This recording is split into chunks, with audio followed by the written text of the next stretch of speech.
Iran की सड़कों पर उठता धुआं अभी थमा नहीं है। न गुस्सा शांत हुआ है, न ही हिंसा का दौर रुका है। देश के अंदर भी आग सुलग रही है और देश के बाहर दुनिया भर में खामनेई के खिलाफ प्रदर्शन किया जा रहा है। अमेरिका खुली चेतावनी दे रहा है, इजराइल अपनी सुरक्षा में जुटा है और ईरान कह रहा है कि हमला हुआ तो जवाब भी उसी जुबान में मिलेगा, यानी अंदर विद्रोह बाहर टकराव। सवाल सिर्फ इतना है कि क्या दुनिया एक और जंग के मुहाने पर खड़ी है? आज कहानी ईरान की।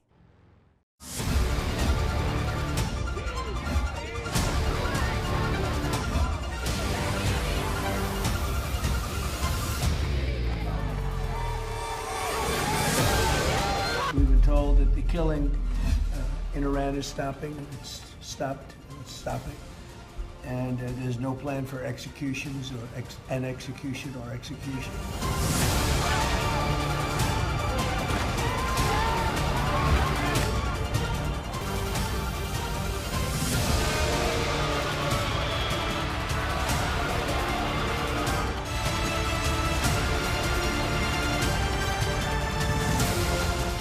The killing has stopped.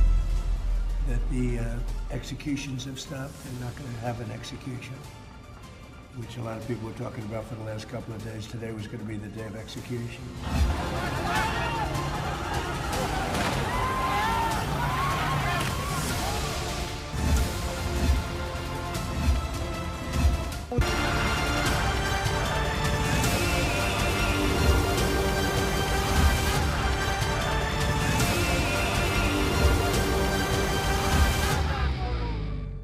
जिस देश की सड़कों पर गोलियां चल रही हों, जहां लोग पेड़ों के पीछे छिपकर जान बचा रहे हों, जहां दीवारों पर बगावत के पोस्टर चिपकाए जा रहे हों, वहां हालात कितने बेकाबू होंगे इसका अंदाजा लगाना मुश्किल नहीं है। ईरान आज उसी दौर से गुजर रहा है। एक तरफ सत्ता का सख्त पहरा है, दूसरी तरफ जनता का फूटता गुस्सा।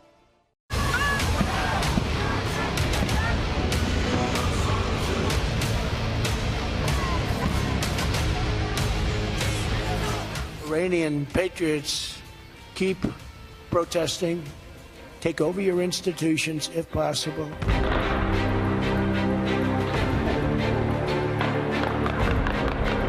ट्रंप को ये जान लेना चाहिए कि दुनिया के घमंडी लोग जैसे फारो, निमरोद, रेजा खान और मोहम्मद रेजा अपने घमंड की चरम अवस्था में ही सत्ता से उखाड़ फेंके गए और वही हाल उनका भी होगा।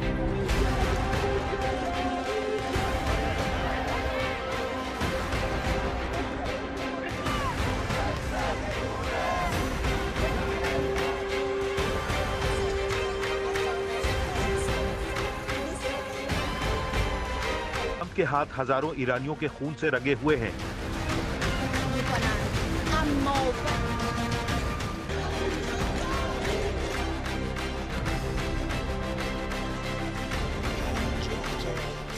So Iran's in big trouble.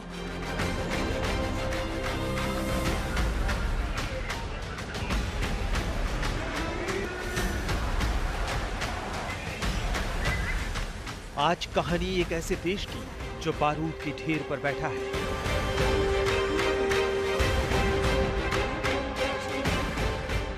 आज कहानी एक ऐसे मुल्क की जहां सड़कों पर गुस्सा है, बगावत है।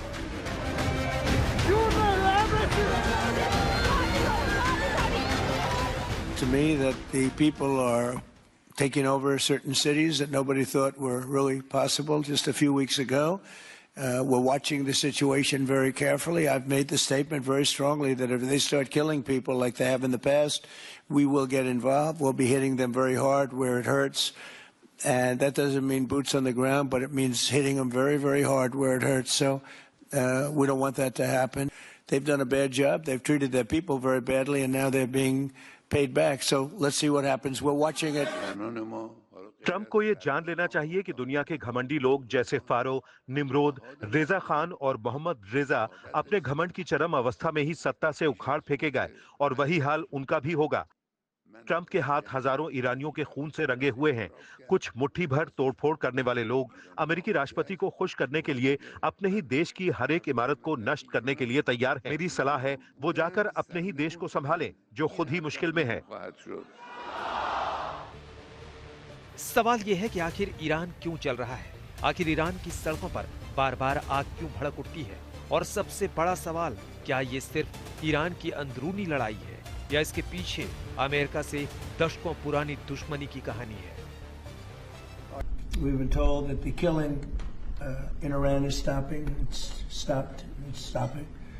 And there's no plan for executions or an execution or executions. So I've been told that on good authority. We'll find out about it. आज कहानी में बात करेंगे ईरान की, जहां राष्ट्रपति भी सिस्टम के आगे मजबूर है, जहां सुप्रीम लीडर का हुक्म ही आखिरी फैसला होता है, लेकिन आज उसी सिस्टम के खिलाफ लोग सड़कों पर हैं। 28 दिसंबर को जब ईरान में विरोध प्रदर्शन शुरू हुए तो जाहिर है उसके पीछे ज़्यादातर आर्थिक मंदी या जैसे अमेरिका ने आर्थिक प्रतिबंध लगा रखे हैं, उसके चलते इन्फ्लेशन में बहुत बढ़ोतरी होना, कीमतें बढ़ जाना चीज़ों की, बेरोज़गारी होना, ये सब आर्थिक कारण थे। पर तब से क्योंकि ये राष्ट्रव्यापी आंदोलन बन चुका है तो इसमें राजनीतिक रुझान बिल्कुल सामने आता है। आज कहा जा रहा है कि जितने भी 31 प्रांत ईरान के हैं, सभी जगह करीब 300 या 400 जगहों पर प्रदर्शन हो रहे हैं। इस तरह से ईरान के लोग आज महंगाई से त्रस्त हैं, बेरोजगारी से परेशान और सबसे ज्यादा आजादी की चाहत में लोग सड़कों पर हैं। ज़्यादातर उसके पीछे जो आक्रोश है, असंतोष है, वो आर्थिक समस्याओं को लेकर है, बेरोजगारी को लेकर है, महंगाई को लेकर है। हाँ, उसमें क्योंकि जो नारे लगने शुरू हुए हैं वो सत्ता के पलटने की बात करते हैं या राजशाही को वापस लाने की बात करते हैं, लोकतंत्र को लाने की बात करते हैं, तो कह सकते हैं कि उसमें अब राजनीतिक रुझान साफ नजर आता है। विशेषज्ञ कहते हैं अमेरिका ने ईरान को दुनिया से अलग थलग कर दिया है, लेकिन ईरान और अमेरिका की दुश्मनी कोई नई नहीं है। 1989 की इस्लामिक क्रांति के बाद से ही दोनों एक दूसरे के सामने दीवार बनकर खड़े हैं। अमेरिका कहता है ईरान न्यूक्लियर बम बनाना चाहता है, ईरान कहता है अमेरिका उसकी आजादी और संप्रभुता पर हमला कर रहा है। All I say to them is help is on its way. You saw that I put tariffs on anybody doing business with Iran. Just went into effect today. And I say make Iran great again. You know, it was a great country until these monsters came in and took it over.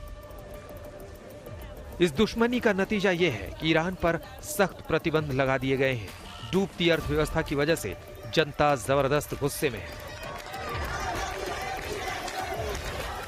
Iran और प्रतिबंध का जो संबंध है वो काफ़ी पुराना है। 1979 की इस्लामिक क्रांति हुई और उसके बाद से वहाँ पर जो प्रतिबंध लगने शुरू हुए, और उसके बाद भी देख सकते हैं कि 2006 में प्रतिबंध लगे उनके ऊपर, फिर 2015 में न्यूक्लियर जो उनकी एक्टिविटी थी उसके कारण उनके ऊपर काफ़ी दबाव बना। तो ये दिखाता है कि जो प्रतिबंध अमेरिकी और यूरोपीय देशों की तरफ से उनके ऊपर लगे पिछले सालों में, वो उनके आर्थिक व्यवस्था को तो नुकसान पहुंचाया है। आज कहानी में हम ये जानने की कोशिश करेंगे कि अमेरिका और ईरान की दुश्मनी कितनी पुरानी है। क्या ईरान एक और बड़ी क्रांति की तरफ बढ़ रहा है? क्या ये आग सिर्फ तेहरान तक सीमित है या पूरी दुनिया तक पहुंचेगी?